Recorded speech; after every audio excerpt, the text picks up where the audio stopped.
Tugitigana na inu ntitoni ciingi nyomba ya Ngoroba ithanthatu niomokete ntere cia RUIRU kaunti-ini ya Kiambu na gutiga antu magitaraga cara nyuma ya into ciao kumomokerwa. Indi bua gukenera ni ati gutiwe mugurari ni nyuma ya antu maria marakomborete ku kwirwo ni MATHAA ntuku ya Jumapili rukuo kuonekana nyombani ino. Ino ni Ngoroba ya kathatu kuomoka ndani ya KIUMIA KIMWE.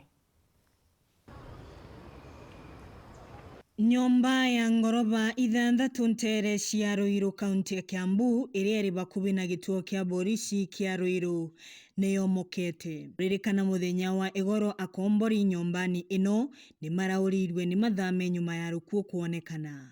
Umuthi MATHAA ni makira uko nyomba ino nirio yomokire na gutiga asara ya into cia mugana utikumenyekana ende guti muntu uguraritwe. Akombori ni magutariria ikarikari bure methire. Nikapata nimetafutwa sana na watu wengi kwa simu.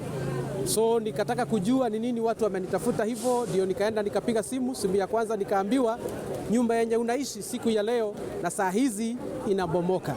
Kwa hivyo mimi ilibidi ni mke haraka kachukua gari langu nikakuja na nikapata ni ukweli nyumba inabomoka. So ikawa ni kawaida ni kukazana ndio niweze kuona at least kama nitasave kitu moja ama mbili kutoka kwa nyumba. Na Mungu ni mzuri, kutoka wakati huo nilikuja mpaka wa sasa pamoja na msaada wa marafiki nimeweza kuokoa vitu kadhaa ambazo zilikuwa kwa nyumba yangu, ingawa vitu zingine zinaharibika kwa maana ni ile harakati ya haraka. Na hii mkasa yenye imefanyika siku ya leo imenipata off guard. Asara iria mathiite na buria matukumenyagwa kwambiria kairi. Ukiangalia kama vile unajua ya kwamba ukienda kutafuta nyumba ama ukienda kwa upagaji wa nyumba ni ya kwamba lazima ulipe deposit. Na already hao watu walikuwa wamelipa deposit hata mwisho haijafika.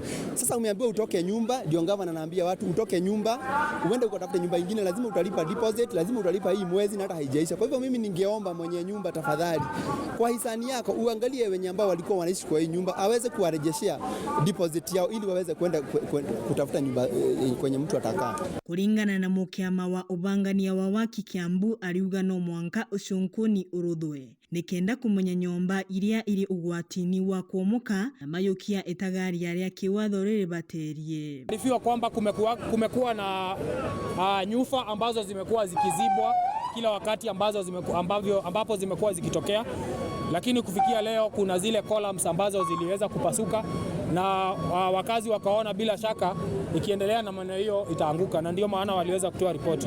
Na mimi kama member wa kamati ya planning tunasema ya kwamba hapa Kiambu tumekuwa na nyumba zikianguka. Tumekuwa na Kirigiti ambapo tulipoteza mali ya watu, tukapoteza pia wapendwa wetu hapo. Tumekuwa na ingine katika Rwaka, na sisi katika kamati yetu ya planning tunasema lazima inspection ifanywe kwa nyumba zote ambazo zina hizo kuna uwezekano ya kuwa inaweza ikaanguka, ili tujue ni nani huyu aliyepatiana approvals kwa nyumba ambazo ama akapatiana idhini ya kujenga mahali ambapo pastahili. Ino ni nyomba ya kathatu kuomoka kwa ibinda ria kiumia kimwe ni nyuma ya ciingi ciiri kuomoka na kuraga antu 5 Nairobi na nginyagia Kiambu.